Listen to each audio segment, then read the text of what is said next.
Durante esse ano, né, a gente começou um ano aí bem interessante, e de repente o ano interessante começou a ser surpreendente.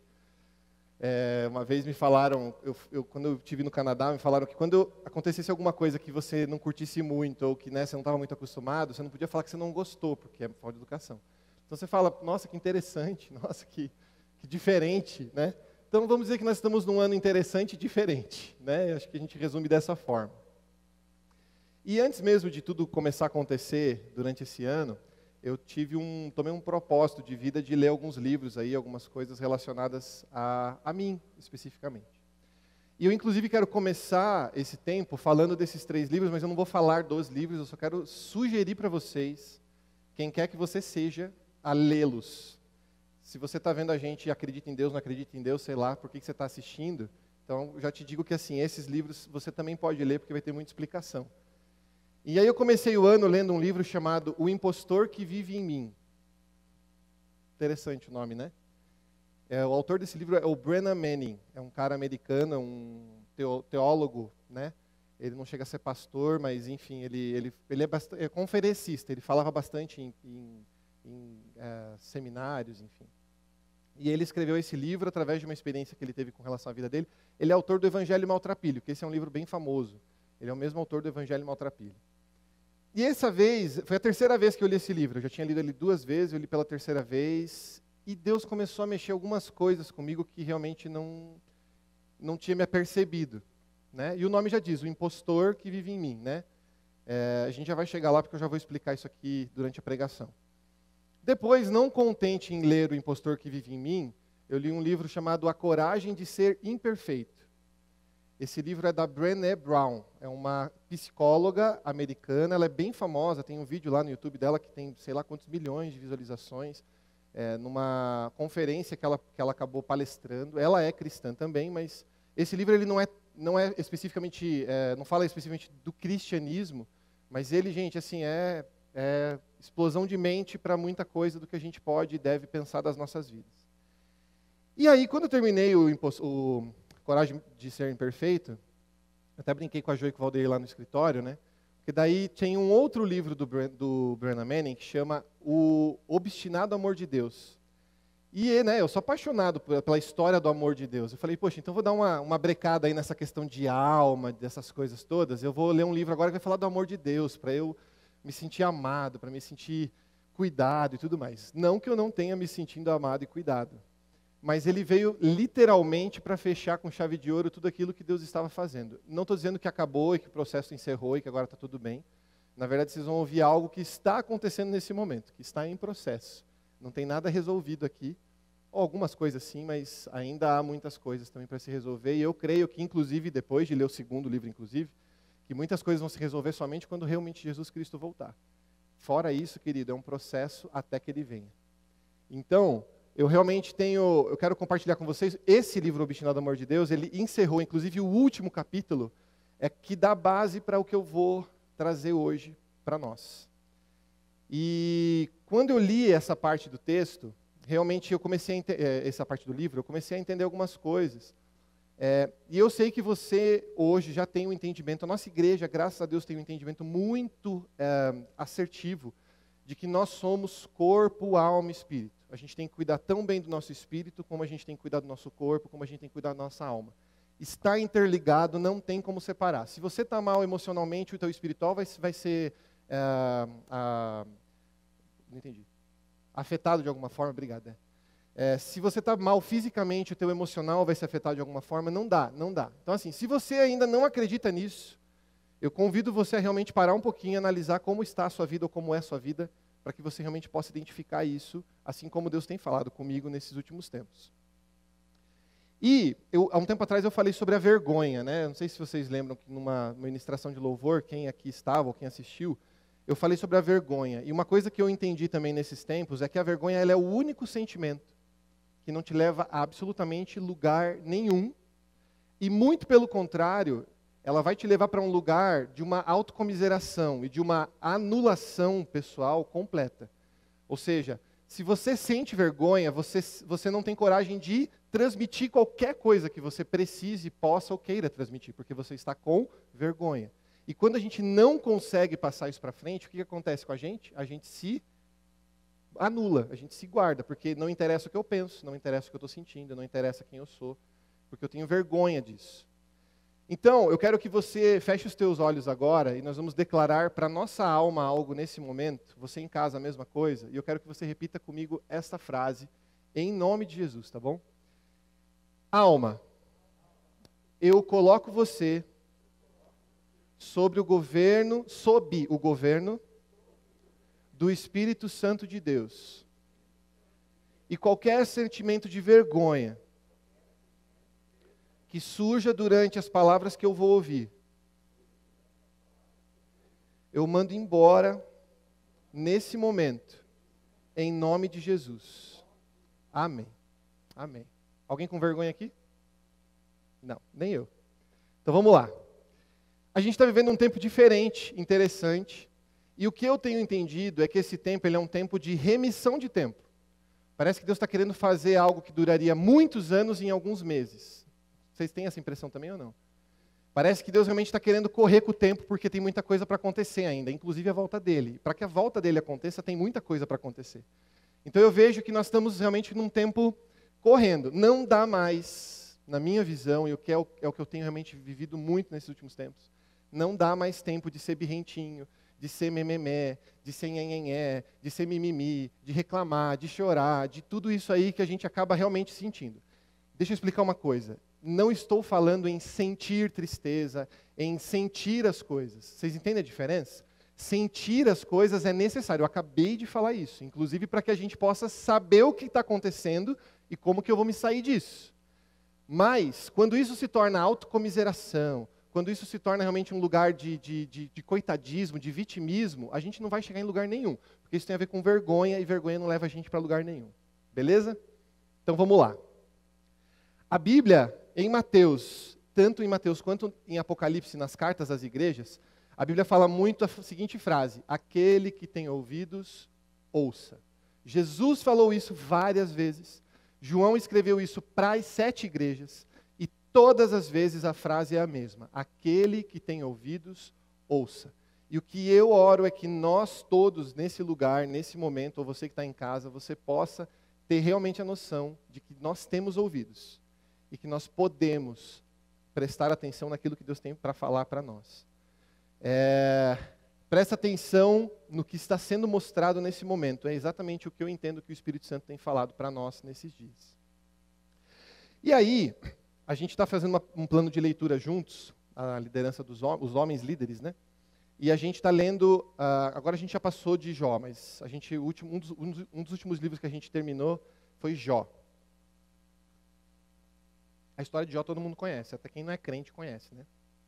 E a minha impressão quando eu lia ou quando eu ouvia a história de Jó, sempre era uma, e eu quero até dizer se para vocês foi a mesma coisa, se vocês entendem ser a mesma coisa ou não, se você também acredita dessa forma, mas é realmente assim, de poxa vida, o cara, né, passou por tanta coisa, né, e realmente a Bíblia fala que ele era íntegro aos olhos de Deus, que ele era realmente um cara que servia muito a Deus, que estava realmente ali o tempo todo. Então a minha impressão, eu não sei se você tinha essa também, ou se você ainda tem, mas é de realmente uma vítima, um inocente.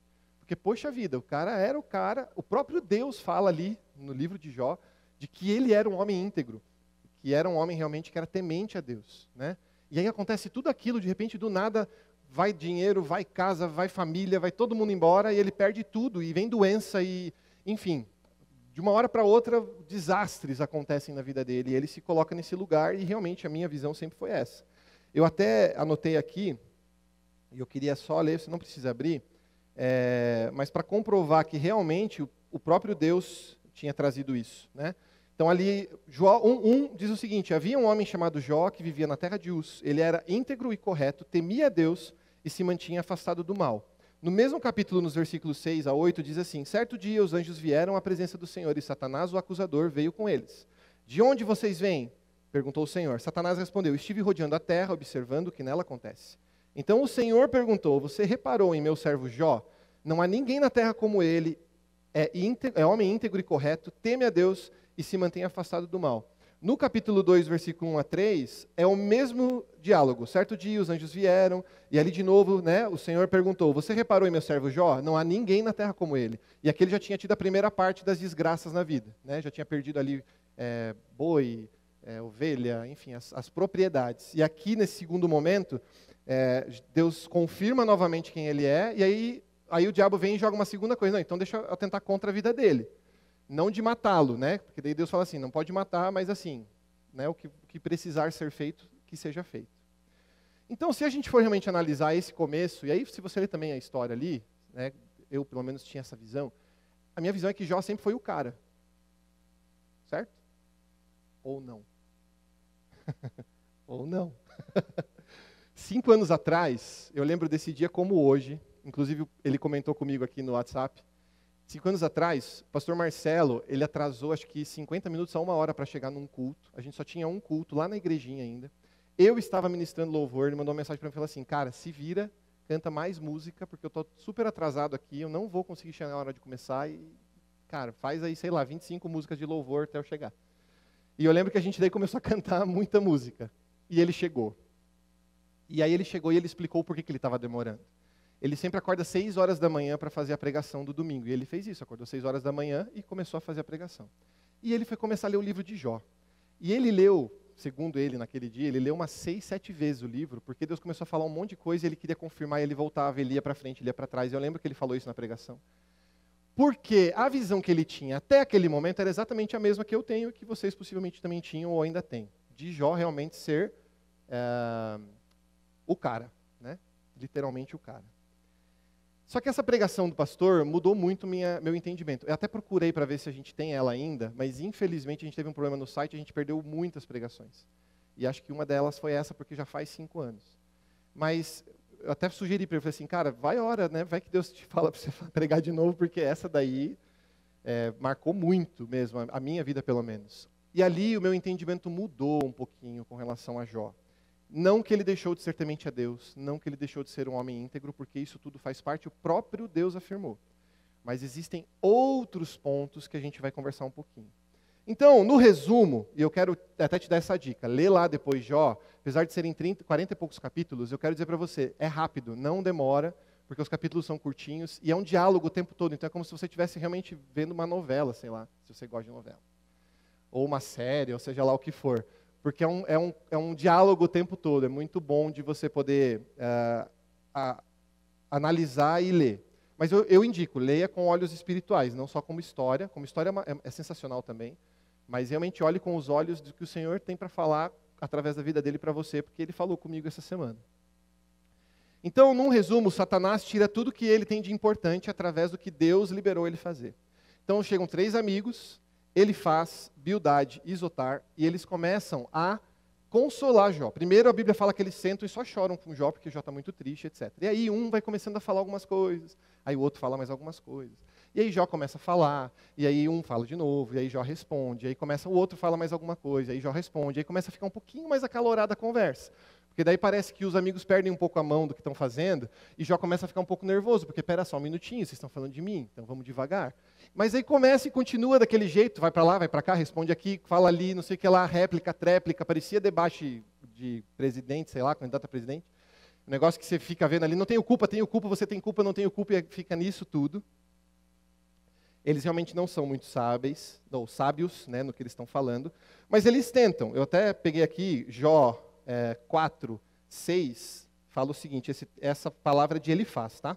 Fala o seguinte, seu temor a Deus não lhe dá confiança, sua vida íntegra não lhe traz esperança. Ele está colocando assim, poxa vida, a vida que você tem até agora não está fazendo com que realmente você fique firme naquilo que você está vivendo, por mais desesperador que seja, não estamos tirando essa característica do que você está vivendo. Mas cadê aquele temor que você tem por Deus? Cadê realmente aquela esperança que você pode ter? Então eu enxergo que os amigos até tinham uma intenção sensacional em trazer tudo aquilo que eles trouxeram. O problema é que eles perderam a mão num determinado momento e aí vira uma discussão. E o posicionamento de Jó, eu vou ler 2 versículos aqui para você, você pode também, não precisa abrir, porque é só realmente eu vou falando para trazer o contexto. Jó 13:20 fala o seguinte: ó Deus, concede-me essas 2 coisas e não me esconderei de ti. Remove tua mão de cima de mim e não me assustes com tua temível presença. Chama-me e eu responderei, ou permita que eu fale e responda-me. Diga-me o que eu fiz de errado. Mostra-me minha rebeldia e meu pecado. Por que te afastas de mim? Por que me tratas como teu inimigo? Atormentarias uma folha soprada pelo vento? Perseguirias a palha seca? E aí ele continua falando mais um monte de coisa, e é meio contraditório, porque ao mesmo tempo que ele fala que me mostra o que está acontecendo e tudo mais, mas ele também se coloca no lugar de, poxa vida, mas olha o que está acontecendo, você acha que realmente eu mereço isso, Deus? Você realmente pensa dessa forma? E Jó 19, 6, aí lá fala o seguinte: mas Deus é que foi injusto comigo, e me prendeu em sua rede. Palavras de Jó, respondendo a uma das réplicas ou tréplicas de Bildade, ok? Vou repetir esse versículo super maroto. Mas Deus é que foi injusto comigo e me prendeu em sua rede. Então Jó se posiciona num lugar de inocência, de injusto, de inadequado, de eu não mereço passar pelo que eu estou passando. O Senhor não tem direito de fazer isso comigo, porque eu sou homem íntegro, eu temo o Senhor e sempre temi. Então, nesse momento eu quero dizer para o Senhor o seguinte: o Senhor foi injusto comigo e o Senhor me prendeu na sua rede. Então, Jó, nesse caso, ele demonstra que ele não acha justo viver o que ele está vivendo. Afinal de contas, ele sempre teve uma vida santa. Ele sempre teve uma vida de ajudar os necessitados, uma vida de integridade. A Bíblia fala que ele entregava a oferta de perdão dos pecados pelos filhos. Os filhos faziam as festas, bebiam, faziam lá as festas que queriam fazer. E Jó, no dia seguinte, pegava lá quantos fossem necessárias ovelhas e tudo mais, para fazer um sacrifício de perdão pelos filhos, para vocês imaginarem e entenderem quão temente era Jó com relação a Deus e pelo receio que ele tinha com relação ao que poderia acontecer. Aí, eu vou perguntar uma coisa. É só Jó que consegue se enxergar dessa forma em alguns momentos? Ou você já conseguiu se enxergar em algum momento virando para Deus e falando assim: meu, não é justo o que você está fazendo comigo? Então vamos diminuir um pouquinho, tá? Vamos tirar Deus da história, porque Ele realmente é todo poderoso e a gente às vezes tem medo de fazer isso. Mas acontece alguma coisa com o irmão aqui do lado. E aí a gente acha injusto o que ele fez com a gente. A nossa posição é de realmente levar para ele e falar assim: meu, você foi injusto comigo. Mas não no sentido de reconhecer ou de pedir perdão, mas mais realmente de mimimi, de chateação. Ou é só comigo isso? Cássia, é só comigo? Não, né? Então beleza. Graças a Deus. Então pelo menos a Cássia está comigo. Aí entra o impostor, que é o livro lá que eu falei que eu li primeiro e que eu quero trazer rapidinho algumas coisas. O impostor, ele nada mais é do que você mesmo, ok? Não é um personagem fictício, não é uma entidade espiritual, está amarrado no nome de Jesus, inclusive, que vem, assume sua vida e tudo mais, não é nada disso. É você mesmo, simplesmente você com você mesmo. O impostor é uma faceta tua, digamos assim, para algo muito específico que começa a acontecer. Por quê? Geralmente ele aparece, ele surge, geralmente não, vou dizer que em qualquer momento que seja, em um momento traumático na tua vida. Geralmente é um trauma que aconteceu na tua vida que ele traz algo para você. Deixa eu só trazer rapidinho. A Sá até brincou: amor, não conta de novo, eu não vou contar a história inteira, fica tranquilo. Se você não conhece a história, você me procura depois, eu conto ela toda. Mas é que eu já falei em pregação, conto no encontro, então eu não vou contar ela inteira porque ela também demora. Com 3 anos de idade, minha primeira memória emocional, primeira memória que eu tenho na minha vida, eu tinha 3 anos de idade, aconteceu algo muito traumático comigo. E envolvia a minha família toda. Foi um momento realmente muito complicado. E com 3 anos de idade, eu não podia fazer muita coisa, concordam comigo? Independente do que quer que seja, mesmo, você pode imaginar o que for aí. Mas só para, né? Então assim, a família do meu pai invadiu a minha casa para levar meu pai embora. Foi isso que aconteceu. Mas aí teve todo um negócio de bater, enfim. Eu estava no banho, saí do banho, fui para a porta. Minha tia estava na porta, eu lembro que daí eu fechei a mão e comecei a dar soco nela, com 3 anos de idade. Não ia fazer muita diferença, mas isso eu fiz. Dei soco, e meu pai acabou indo embora. E aí, passou. Essas coisas começaram a ser trazidas novamente, mas, hoje, depois de tudo isso, eu entendo que o que aconteceu naquele dia, e eu quero dizer para você aqui, querido, por muitos anos mesmo, se eu vou dizer até esse ano, inclusive, eu ainda achava que era injusto o que tinha acontecido comigo naquele dia. Meu pensamento era exatamente esse. Só que Deus realmente me trouxe algumas coisas. E a primeira coisa é que, com 3 anos de idade, assumiu a minha vida o impostor Júnior. E esse impostor ele assumiu para que ele me protegesse das coisas. O impostor, na verdade, ele tem uma função, uma intenção de proteção. O impostor ele só surge na nossa vida para nos proteger de algo. Ou seja, quando tudo estava acontecendo, eu fechei a mão e comecei a bater na minha tia, eu tinha alguma coisa que poderia ser feita naquele momento, queridos? Os meus socos na minha tia, tiraram eles de lá? A minha tia saiu sangrando de onde ela estava, porque eu tinha 3 anos de idade. Mas o impostor assumiu um lugarzinho e falou assim, não, espera só um minutinho aqui, não. Deixa eu me proteger, deixa eu proteger a minha casa, deixa eu proteger a minha vida, deixa eu proteger a minha família. E de alguma forma eu comecei a reagir dessa forma. E o meu pai saiu de casa. Meu pai está em casa agora, está tudo bem, tá, gente? Só para a gente adiantar a história, porque senão... Meu pai é uma bênção, eu amo demais meu pai, demais, demais, demais, demais. E ele saiu. Naquele momento, queridos, eu sou o filho mais velho, só o Vitor era nascido, ele era bebezinho de colo, inclusive. Naquele momento o impostor falou assim, meu pai saiu de cena, e agora é minha mãe, meu irmão e eu. Minha mãe é mãe. O Vitor é um bebezinho de 1 mês e pouco. Então, vou ter que assumir.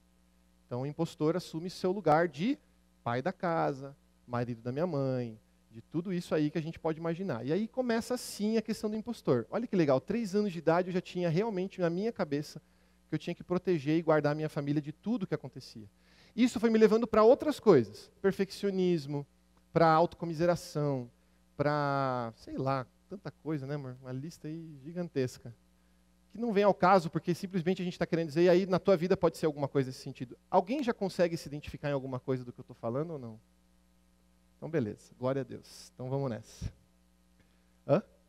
É nós. Estamos juntos. Então, o que o impostor faz é transformar ou fazer com que nós comecemos a reagir das circunstâncias. O Valdeir, inclusive, já começou ali minha pregação aqui no que ele falou lá do agir e do reagir. Deus está sendo muito legal, né? Semana passada, essa semana, show de bola, cara. Então a gente começa a se tornar reativo pelas circunstâncias e não ativo, não agir conforme a circunstância, mas reagir. Leis da ação e reação, todo mundo lembra? Odeio física, mas disso eu lembro. Então, cara, assim, ó, se alguma coisa chega aqui, não tem como isso aqui ficar parado. Ele vai, né, se movimentar. Enfim, eu não vou explicar física porque eu também não gosto, mas vocês entendem o que eu estou falando. E a gente acaba agindo, queridos, com o impostor por justiça própria, por orgulho, por autocomiseração, por perfeccionismo, por coisas que, deixa eu te falar uma coisa, você não foi criado para ser. Você não foi criado para ser justo. Você não foi criado para ser soberbo. Você não foi criado para se autocomiserar. Você não foi criado para ser perfeito. E aqui eu não estou falando uma aberração bíblica. Comprovadamente, a perfeição é em Cristo. E é isso que a gente espera, inclusive, na glória. Aqui, querido, é processo. Nós continuamos buscando a perfeição em Cristo, que a gente alcança quando chegar lá. Até lá, é processo. Então, você, eu, não nascemos para isso. Mas, para que a gente não se machuque, mais do que a gente já tem se machucado, o impostor assume esse lugar de guardar você das coisas. Então, se chega alguma coisa contra você, você vai reagir. Se vem alguma coisa desse lado, você reage. Eu lembro quando eu tinha 5, 6 anos de idade, eu tinha um amigo meu que era melhor amigo do universo. E a minha mãe sempre me ensinou a não bater. Tipo assim, as crianças vinham lá em casa, quebravam meus brinquedos, eu não falava nada. Porque ela falava, não fala nada. E aí ela falava para as crianças, não, tudo bem. Para a mãe das crianças, não, fica tranquila. Gente, brinquedo novo. Agora deixa eu dar uma admitidinha, né? Eu fui 2 anos seguidos, eu estudava, quando eu morava em São Paulo ainda, eu sou de São Paulo, no SESI. Eu fui 2 anos seguidos, primeiro e segundo ano, agora primeira e segunda série, né, agora é ano, do fundamental lá, do primeiro, né, primeiro tempo lá. Eu fui considerado o melhor aluno das primeiras séries, depois o melhor aluno das segundas séries. E aí eu ganhei um prêmio por isso. Era uma bola daquelas do Kiko, sabe? De circo. Gente, era uma bola, né, e desse tamanho, né? E eu lembro que uma das duas, agora eu não lembro se foi do primeiro ou do segundo ano, eu lembro que no dia que eu ganhei, o Vitor e o Fabrício eram pequenininhos, então eu vou dizer só o Vitor, tá? Desculpa aí, Vi, estou te acusando. Não estou acusando, gente, está tudo resolvido, tá? Ele pegou a bola, colocou dentro do armário e fechou o armário, o guarda-roupa. Só que a bola não cabia dentro do guarda-roupa. E o que aconteceu com a bola? No dia que eu ganhei. E minha mãe... Não, tá tudo bem, fica tranquilo. Cara, como assim ficar tranquilo? 1 ano de estudo, de nota alta, de não sei o quê, e você vai falar para mim que tá tranquilo? Não, não tá tranquilo. Mas as coisas foram acontecendo e as reações já começaram a acontecer. E aí, teve um amigo meu, eu não brigava, gente, não brigava, porque eu sempre fui ensinado a não brigar. Muito amigo. E a gente começou, num dia teve uma discussão, a gente estava brincando de bicicleta, e eu lembro até hoje também disso, mas foi bem ruim, assim, porque a gente começou a discutir por uma coisa que eu não lembro agora o que era, de tão importante que foi a discussão, mas o resultado foi importante. A gente se quebrou no pau. Mas, nossa, cara, eu bati muito nele. E ele bateu muito em mim. Ele era um pouquinho mais velho que eu, acho que ele tinha, sei lá, 8 anos. A gente se bateu muito. E eu cheguei em casa, ralado, quebrado, chorando, né? E meu avô e minha avó estavam em casa, né, junto com minha mãe e tal. E aí eu cheguei em casa e falei, ai, porque eu briguei com fulano, não sei o quê, tá. E aí meu avô e minha avó, eles não gostavam muito desse negócio de não bater, porque eles eram, tipo assim, eles achavam que a gente era muito afetado por causa disso, né? Tipo, aí só apanha e tal. Quando eu cheguei em casa, triste porque eu tinha brigado com meu amigo, meu avô, cara, falou assim, cara, que legal, era isso que precisava, não sei o quê. Eu lembro que ele me deu dinheiro para ir comprar um picolé, e eu lembro que eu comprei um picolé de leite moça, porque era caro, e eu tinha ganhado um dinheiro para comprar, né, um negocinho mais legal, e eu comprei um de picolé de leite moça, da Nestlé, ó. Não era nem Nestlé, era Iopa na época. Meu Deus, Jesus Cristo de Nazaré. É velho, eu sou velho. Vocês não, só eu. Aí, por que eu estou contando essa história? Porque, de novo, foi uma reação. E, de novo, o impostor ganhou o lugar dele de me proteger. E quando o meu avô e minha avó reagiram daquela forma, eles não têm culpa nenhuma disso, gente. Vocês entendem aqui, né? Quando eles falaram assim, não, você tinha que ter batido mesmo, foi tipo assim, não, impostor. Perfeito, esse é o lugar. Eu não estou falando para a gente ser trouxa, tá, queridos? Não é isso, desculpa a palavra. Mas, enfim, o que aconteceu realmente foi uma reação de algumas coisas que estavam acontecendo. E aí, por aí vai minha história, eu não vou me ater muito a ela. O problema, voltando para Jó, é que se você pegar o livro dele, você vê que ele posta de santarrão o tempo todo. E existe uma diferença entre santo e santarrão. Desculpa, eu vou ter que falar desse jeito para ficar claro. Sabe aquela história que a gente sempre fala do ditado que come frango e arrota peru? Literalmente é isso que está acontecendo com o Jó. Está fazendo coisas, arrotando uma vida que realmente não é exatamente a vida que ele está falando que ele vive. Compreendem ou não?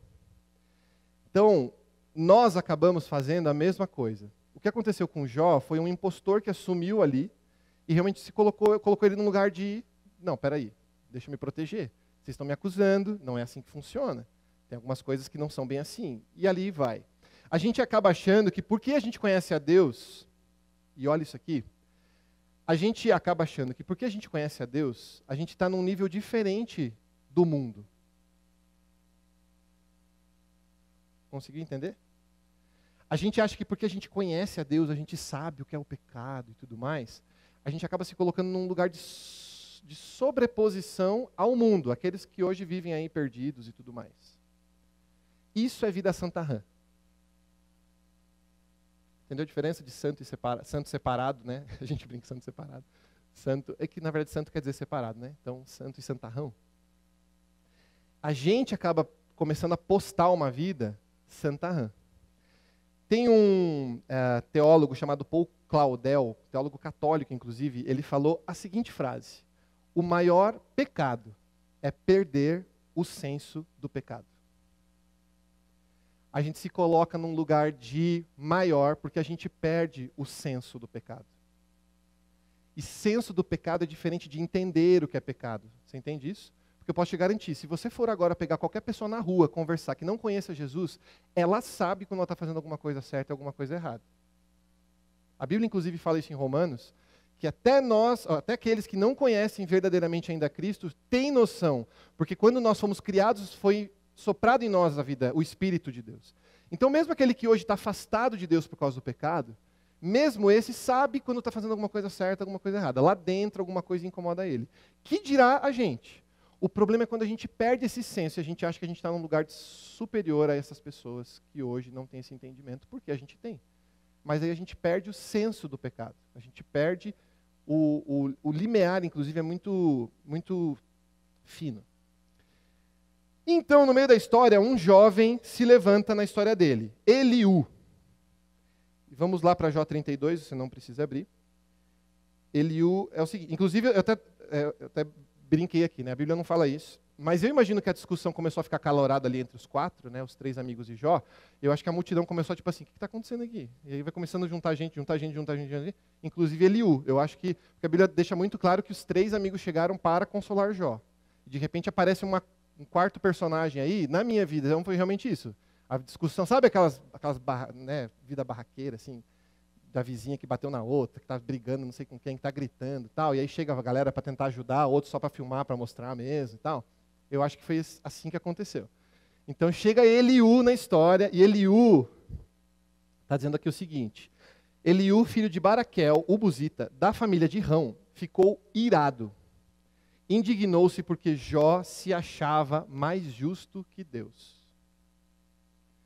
Esse foi o posicionamento do cara. E aí a história continua, eu não vou ler ela toda, mas aí Eliú começa a se posicionar, e primeiro ele começa bem de boa, ele fala assim, poxa Jó, sim, assim, começa a explicar, olha o que você está falando, não sei o quê, fala com os amigos também, pô, vocês estão falando de jeito errado, vamos lá, não sei o que lá. Mas acho que ele começa a ficar um pouco também nervoso ali. Ele não perde a mão, tá, gente? Pode ficar tranquilo. Mas, assim, a ira realmente tomou ele de uma forma, uma ira santa mesmo, de falar assim, Jó, você não é mais justo que Deus, cara. Ele é o grande Deus justo, você não tem nada a ver com a história. É tipo assim, realmente, literalmente, senta e aproveita a situação. Não tem muito o que você fazer. E 2 verdades principais são trazidas enquanto Eliú está falando. A primeira está lá em Jó 35, de 6 a 8, que diz o seguinte: se você pecar, em que isso afetará Deus?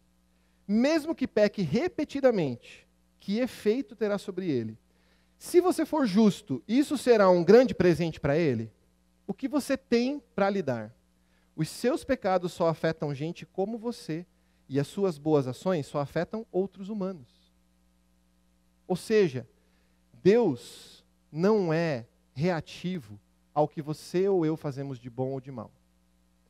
Deus é solucionador de circunstâncias e situações.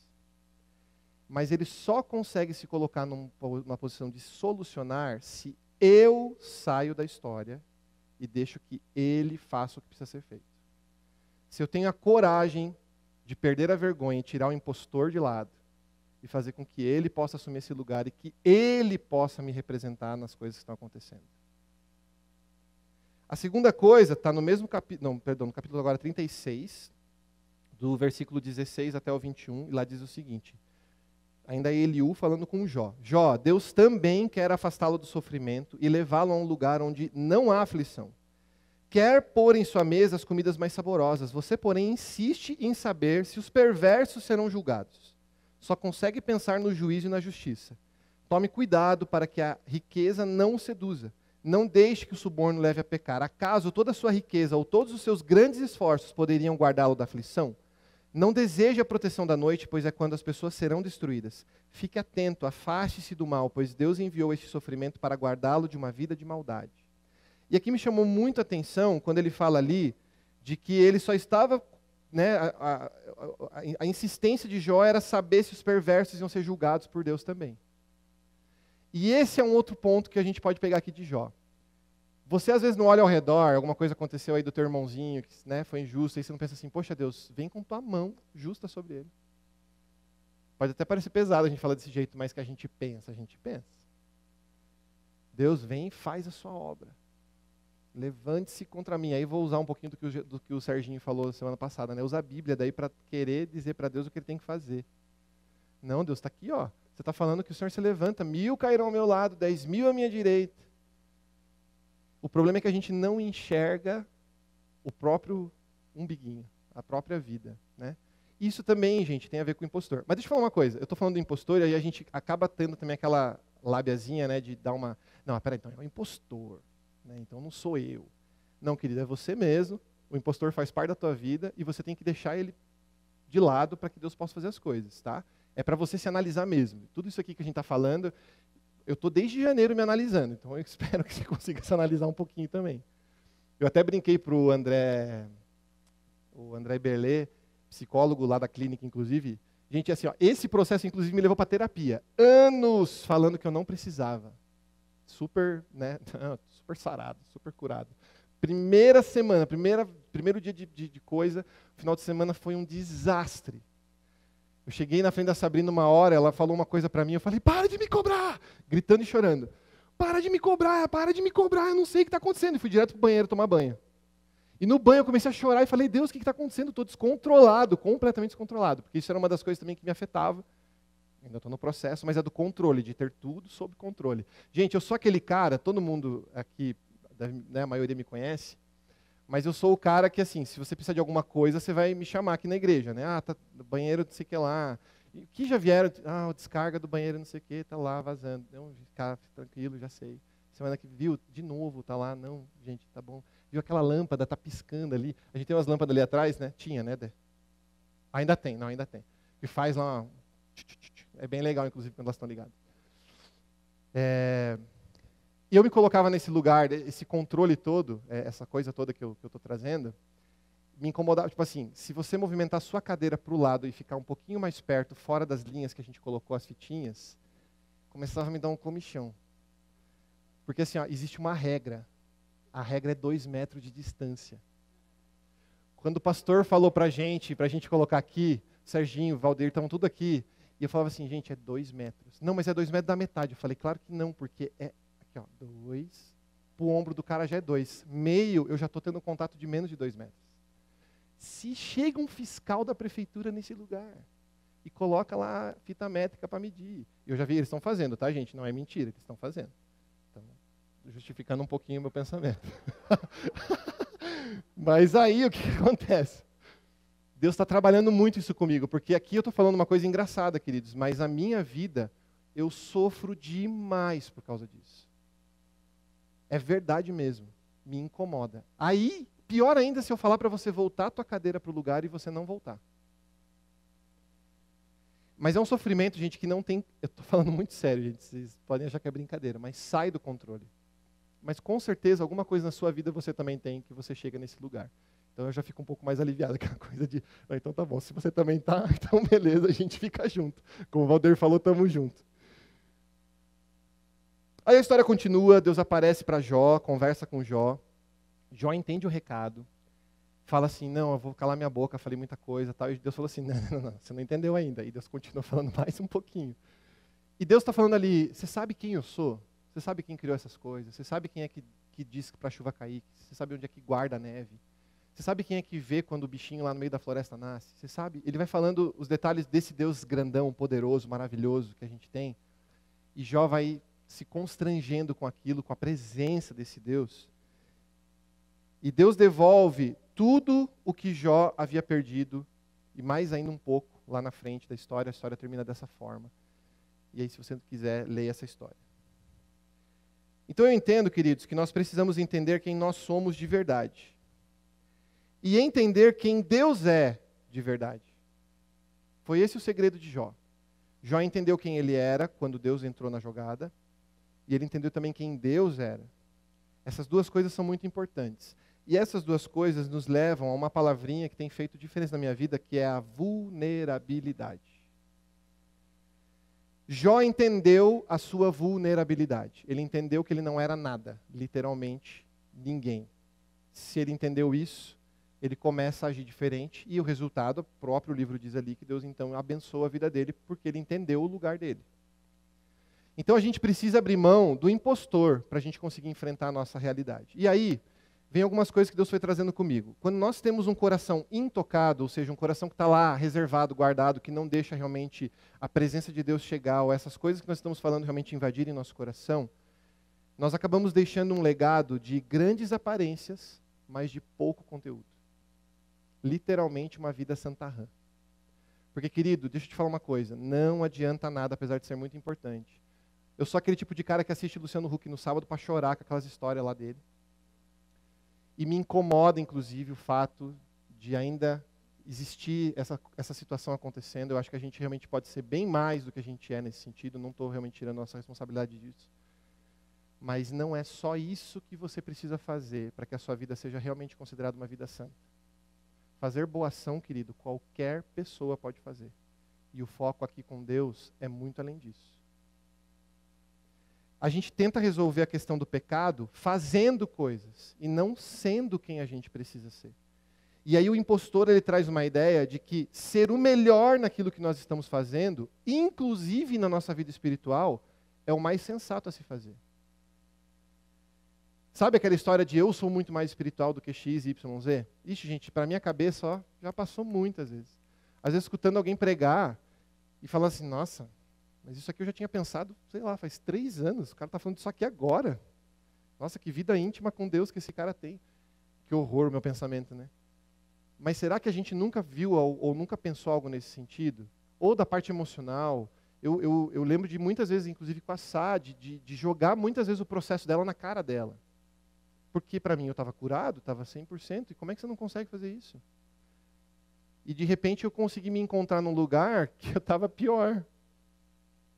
E é exatamente esse o lugar, querido. Também não é uma questão de comparação, mas é entender a vulnerabilidade. Eu realmente preciso de alguma coisa. Eu preciso ser tratado e mudado de alguma forma. Porque se nós somos os melhores no que nós fazemos, qual é o espaço que Cristo tem para agir na sua vida? Se você é perfeito, o que ele tem para fazer? Aí não adianta abrir porta. Ele não vai entrar, não tem espaço. Está tudo bem. Quando nós entendemos a nossa vulnerabilidade, nós entendemos que o que aconteceu na nossa vida, o que aconteceu na vida de Cristo, vai acontecer conosco. E o que aconteceu na vida de Cristo, eu estou falando tanto do poder e tudo mais, quanto o sofrimento dele. E a gente precisa entender esse lugar de vulnerabilidade, quando nós realmente entendemos que Cristo está conosco. Sabe por quê, querido? Porque feridas são necessárias, na alma e no corpo, inclusive. São necessárias. Foi com Cristo, é com a gente. Então, quem acaba se protegendo, que é o papel do impostor, dessas coisas que acontecem ao nosso redor, vai acabar nunca sabendo o que verdadeiramente é o amor. A palavra fala que Deus é o amor. Se eu me considero num lugar de estar pronto, preparado, perfeito, não tem espaço para que esse amor entre na minha vida. Eu não vou saber nunca o que é esse verdadeiro amor. O que é o amor. A vida sem feridas, ela não tem nenhuma semelhança com a vida do Mestre. E se você parar para analisar os últimos dias, as últimas horas de Cristo na Terra, você vai entender que verdadeiramente, se eu quero ser igual a Ele, eu preciso participar também das dores dele, assim como Paulo fala, inclusive. Quando eu abro mão do impostor e me torno vulnerável, eu acabo entendendo que tudo o que aconteceu comigo tinha que acontecer para me tornar quem eu sou. E essa semana, na terapia com o André, eu chorei demais, demais. E olha, pasmem, é a quinta quinta sessão, e foi a primeira vez que eu chorei na terapia. Uau! Meu Deus. Mas em compensação, essa madrugada agora que eu acordei para fazer a palavra, eu chorei um monte. Mas nessa terapia eu chorei demais, porque eu comecei a lembrar de todas as coisas que aconteceram. Essa situação com 3 anos de idade, uma situação que aconteceu quando eu tinha 14 anos, e algumas outras que foram acontecendo. E doeu demais lembrar daquilo. E eu lembro que o André falou assim, Ju, quem sabe você precisa dar uma visitada, uma revisitada nas situações, mas agora na companhia do Espírito Santo. Porque até agora a gente tratou bastante a alma, né? Troca perdão, dá perdão, libera perdão. Mas eu acho que você agora precisa visitar com Deus o negócio. E, gente, dói.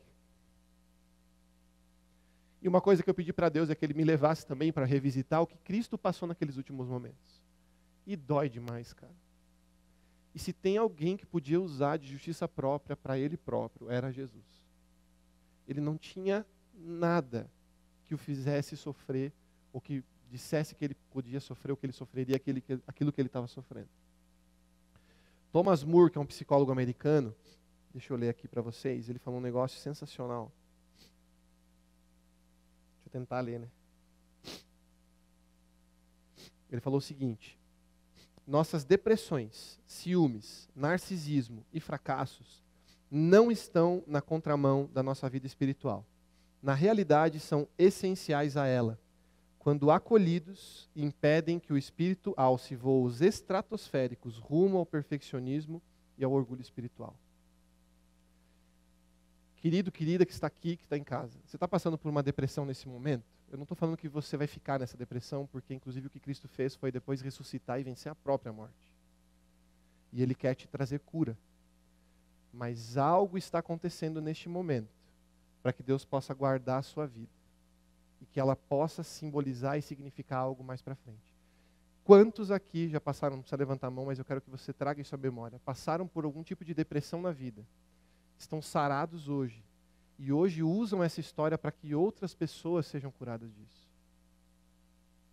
Quantos aqui foram abusados de qualquer forma, sexual, moral, e doeu? Eu não estou tirando, queridos, o sentimento e tudo aquilo que você sentiu e passou naquele momento. Dói demais. Mas a gente tem que parar para pensar que a dor de Cristo nos levou hoje aonde a gente está. E nos salva daquilo que a gente vive. Quantos de nós vivemos esse lugar, esse momento, de passar por alguma coisa, mas em algum momento na tua vida, querido, uma única pessoa, da vida inteira, você acaba sendo usado porque um dia você experimentou daquilo. Não foi agradável. E uma coisa que Deus falou muito comigo, especificamente sobre essa situação quando eu tinha 3 anos de idade. E isso foi confirmado nessa semana, quando eu estava com ele falando sobre algumas coisas, com ele e com Deus, né? É que ele estava lá comigo o tempo todo. Então eu não sei o que você está passando, querido, mas ele está. Pode parecer que não, querido, mas dá uma forçada aí na fé. Dá uma reforçada na fé para você enxergar. Ele está te carregando, fica tranquilo. Sabe?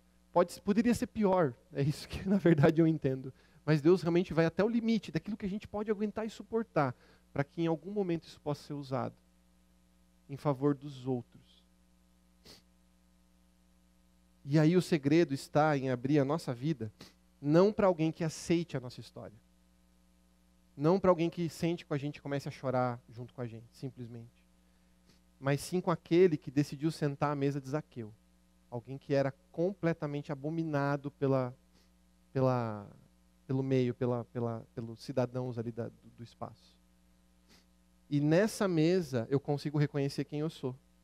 Porque é nessa mesa que eu consigo apresentar a minha vulnerabilidade. E aí ele cumpre o que ele prometeu, fazer novas todas as coisas.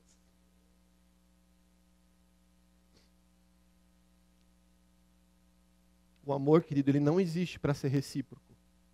O amor, ele existe para ser incondicional. Porque se houvesse uma condição de ser recíproco, não seria incondicional. Não dá para você amar as pessoas ou amar a si mesmo, inclusive, pensando em ter algo em troca. Porque eu vou te dizer uma coisa. Cristo morreu num amor incondicional. Ele não fez por absolutamente ninguém e ao mesmo tempo fez por todo mundo. Mas, na nossa vulnerabilidade, não há como não retribuir esse amor.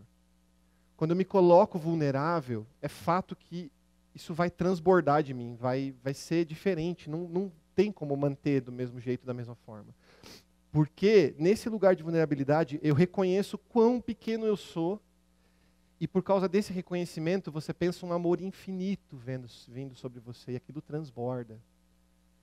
Paulo tem um negócio que me chama a atenção, que em 3 momentos da história dele, ele fala assim, eu sou o menor dos discípulos. Aí ele fala, eu sou o menor dos pecadores em outro momento. E num terceiro momento, já mais velhinho, mais entendido das coisas, Paulo vira e fala assim, eu sou o menor de toda a humanidade. Ele reconhece um lugar de ser tão pequenininho.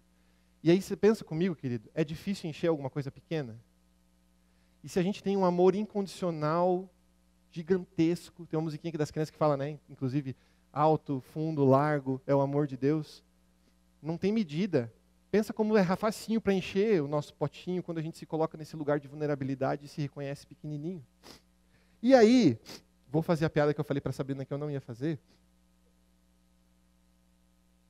para dar uma quebrada. Nós vamos falar de outro Jó. Vou falar agora de João. Não, foi ruim, mas eu sabia que era ruim, eu já sabia. E eu vou terminar. Ai, Deus, por que, Jesus? É para dar uma quebrada, gente. Vamos lá.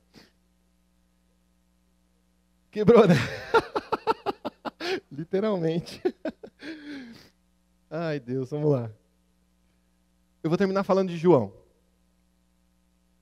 João 19, 26 e 27 diz assim: quando Jesus viu sua mãe ali, ao lado do discípulo a quem ele amava, disse-lhe: mulher, este é o seu filho. E ao discípulo disse: esta é sua mãe. Daquele momento em diante, o discípulo a recebeu em sua casa. Outro versículo, João 13, 23 diz o seguinte: o discípulo a quem Jesus amava ocupava o lugar ao lado dele à mesa. Isso aqui está falando lá da última ceia. Você viu alguma coisa aí em comum? João, e nós estamos falando do Evangelho de João, ele está escrevendo sobre ele mesmo. Ele se auto-intitula o discípulo que Jesus amava. Que metido, né, cara? Que soberbo, que orgulhoso, ou, quem sabe, que vulnerável. Ele sabia exatamente o lugar dele. E era o lugar amado por Jesus. Não que Jesus não amava os outros, mas ele sabia que ele era amado por Jesus.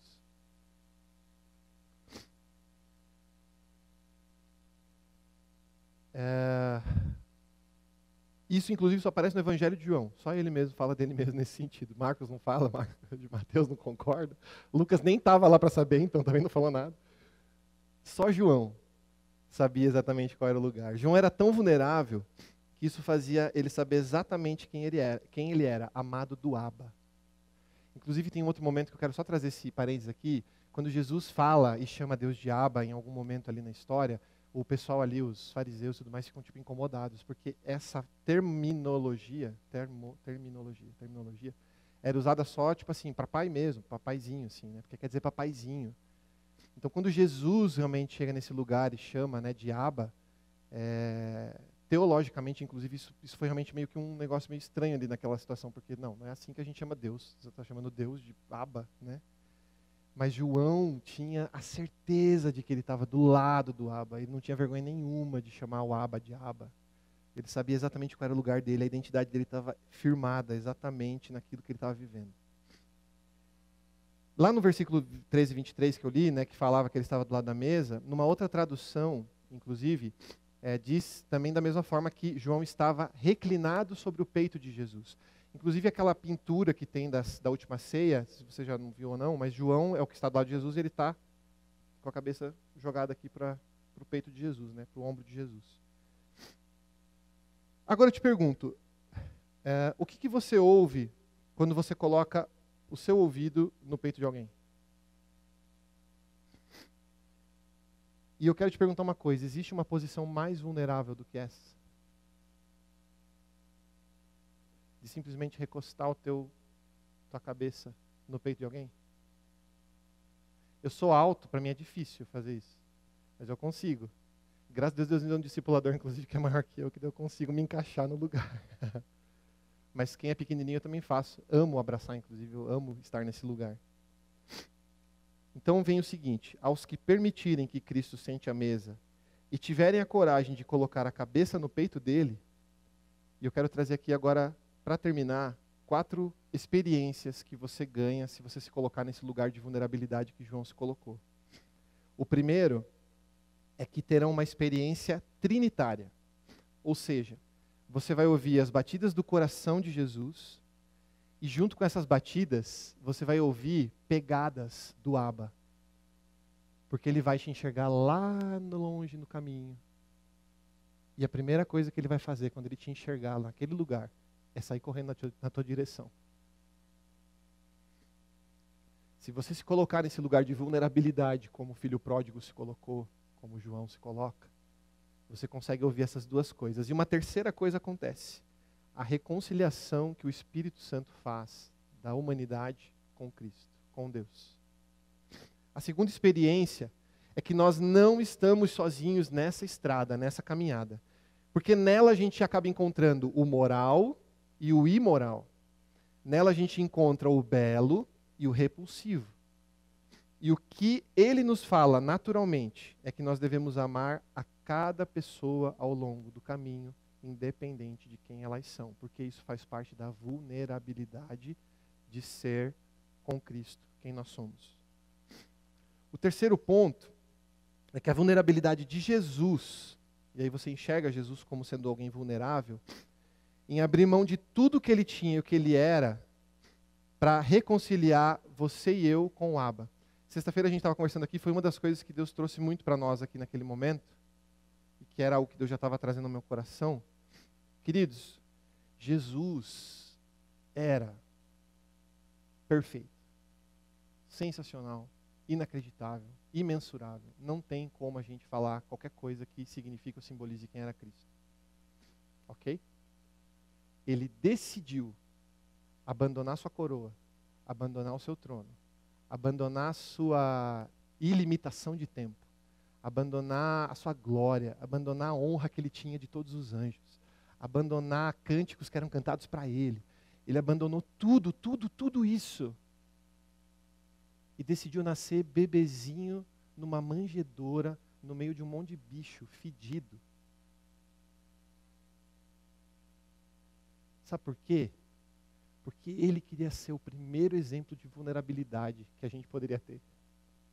Outros caras chegaram nesse lugar. A gente tem João, tem Paulo, a gente pode agora abrir a Bíblia e só pela Bíblia a gente já tem um monte. Mas o primeiro foi o próprio Cristo,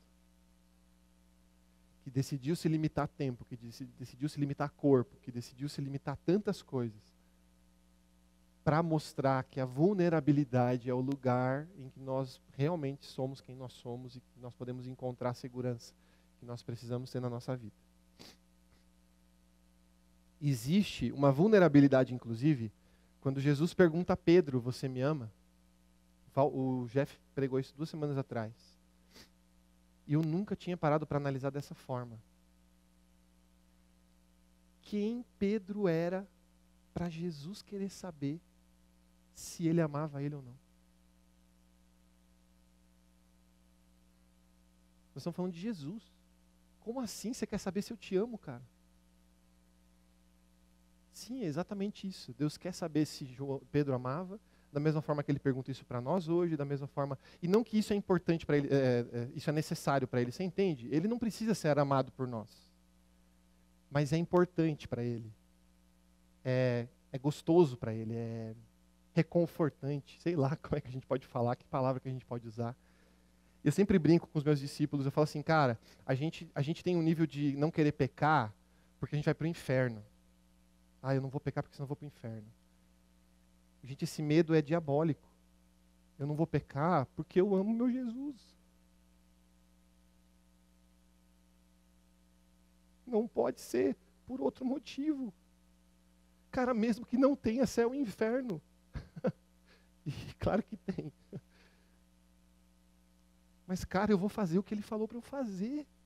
Olha o que ele fez por mim. E mesmo que ele tenha sido louco, vamos levar isso em consideração? Não existe céu e inferno. Jesus estava louco, achou que era o Filho de Deus e fez o que fez. Ele fez o que ele fez por mim e por você, cara. É inimaginável, é incompreensível. E a gente precisa chegar nesse lugar. E o quarto e último ponto, eu quero pedir rapidinho para o Valdir subir aqui. É que tem que ser Valdir, vocês vão entender por quê, tá? Pode ser, tanto faz. Tanto faz. Você que manda agora.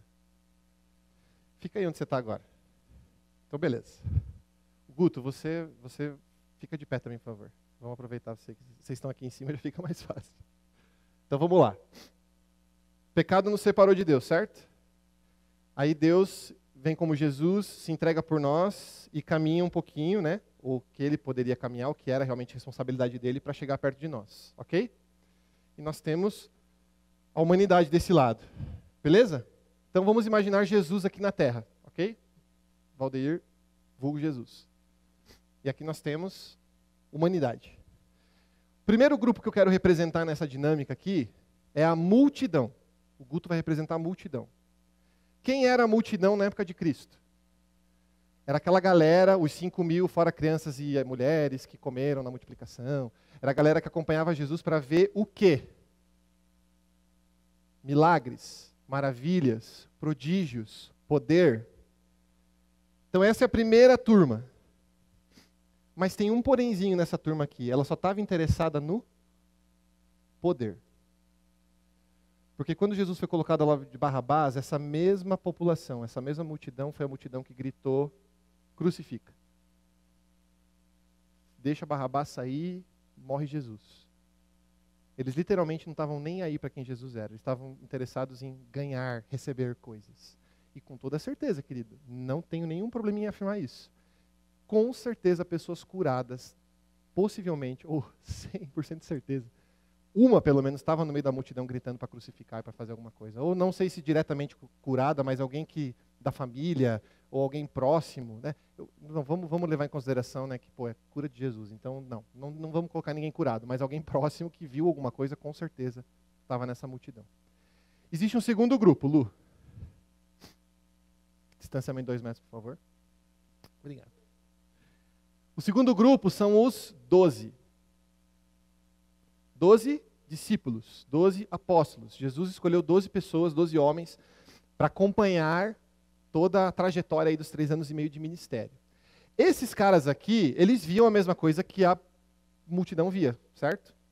Inclusive chegaram a fazer algumas coisas. Então, o poder era algo que também eles tinham, mas eles tinham algo que a multidão não tinha. Eles tinham o conhecimento. Jesus era o mestre, era aquele que ensinava as coisas, que passava informação e que fazia com que eles vivessem melhor do que eles eram. Esse é o lugar dos caras. Mas dos 12, você consegue vir, Pepeu? Você está com... Não, pera, você está com o foninho, deixa aí. Senão... é muito grande. Não, mas é que eu preciso que você venha aqui, cara. Não, então deixa. Não, então venha. Então vai. Vem que é o papai. O Aba. 2 metros, por favor. Dos 12, tinha 3 caras que a Bíblia fala que eram um pouquinho mais próximos de Jesus. E deixa eu trazer uma coisa aqui. Não é porque Jesus escolheu os 3. É uma posição que eles se colocaram. E aí vem o pontinho da vulnerabilidade, ok? Nós é que nos colocamos nesse lugar. E esses 3, representados aqui pelo Pepeu, eram Pedro, Tiago e João. A Bíblia fala que muitas das coisas que Cristo fez, em alguns momentos, ele só levou os 3 para fazer. Quando ele curou a filha de Jairo, foi só os 3. Quando ele foi para o Getsemane, foi só os 3. E em outros momentos também na Bíblia, você depois procura lá e você vai achar, ok? Inclusive, o milagre dos peixes, lá da pesca, era Pedro, Tiago e João que estavam no barquinho. Uma musiquinha, inclusive. Beleza, temos os 3 aqui. Mas, dentro dos 3, Fê ou Gu, tanto faz, sobe aí, por favor. Pode vir os 2 também, se quiser, não tem problema. Não? Então tá. Então vem, Gu. Fica aqui, ó. Virado para isso, por favor. Dos 3, tinha um.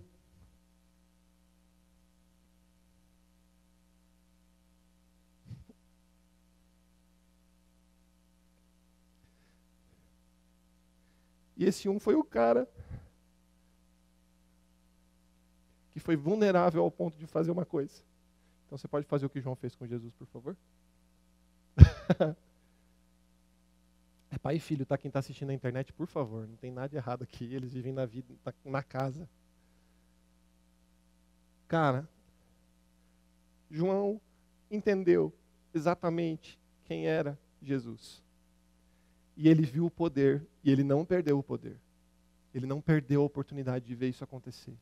Ele teve conhecimento, e ele não perdeu nada do que estava sendo explicado e ensinado para ele.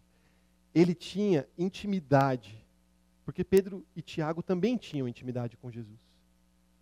Mas vulnerabilidade, de no meio de 13 homens, pegar a sua cabeça e encostar no peito de outro homem, sem não estar nem aí para o que os outros estão pensando. É muita vulnerabilidade. Mas ele foi o cara que escutou as batidas do coração, junto com as pegadas do Aba, e que teve a reconciliação completamente restaurada pelo Espírito nesse lugar. Pode sentar. Mas não termina por aqui. João,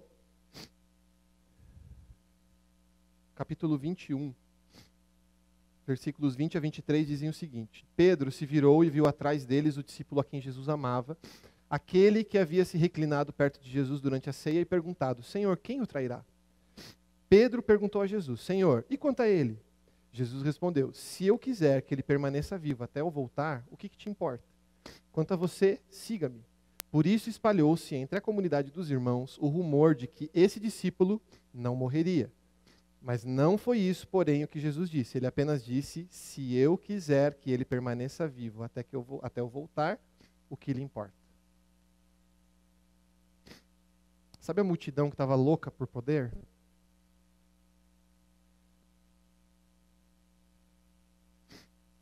Revelação de Jesus Cristo, que Deus lhe deu para mostrar a seus servos os acontecimentos que ocorrerão em breve. Ele enviou um anjo para apresentá-la a seu servo João, que relatou fielmente tudo o que viu. Este é o seu relato da palavra de Deus e do testemunho de Jesus Cristo. Apocalipse capítulo 1, versículos 1 e 2. Não haverá manifestação maior do poder de Deus se comparado à volta dele. Tudo o que ele fez na terra até hoje não se compara ao que será a volta de Jesus. Você sabe quem verdadeiramente viu o grande poder de Deus sendo manifestado e revelado? E só ele teve esse spoiler. Quer ouvir o spoiler? Eu, João, irmão e companheiro de vocês no sofrimento, no reino e na perseverança, para a qual Jesus nos chama. Estava exilado na ilha de Pátimos por pregar a palavra de Deus e testemunhar a respeito de Jesus. Era o dia do Senhor e me vi tomado pelo Espírito. De repente ouvi atrás de mim uma forte voz, como um toque de trombeta, e a voz dizia: escreva num livro tudo o que você vê e envie-o às 7 igrejas nas cidades de Éfeso, Esmirna, Pérgamo, Tiatira, Sardes, Filadélfia e Laodiceia. Quando me voltei para ver quem falava comigo, vi 7 candelabros de ouro e em pé entre eles havia alguém semelhante ao Filho do Homem.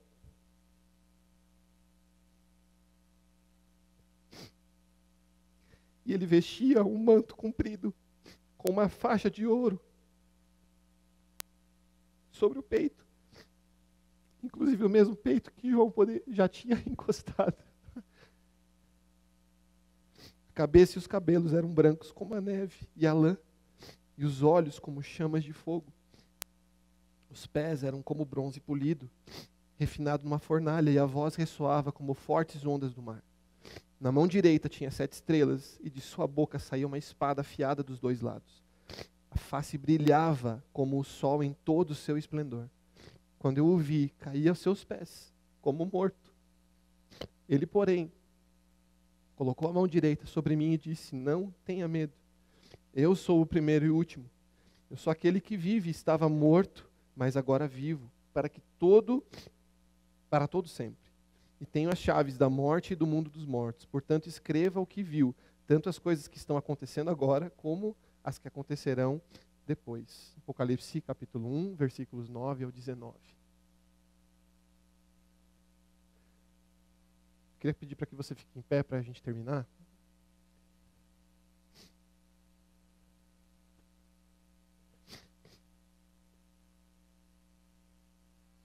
Quem sabe, querido, nesse momento, pode estar passando um monte de coisa na tua cabeça, ou pode não estar passando nada também.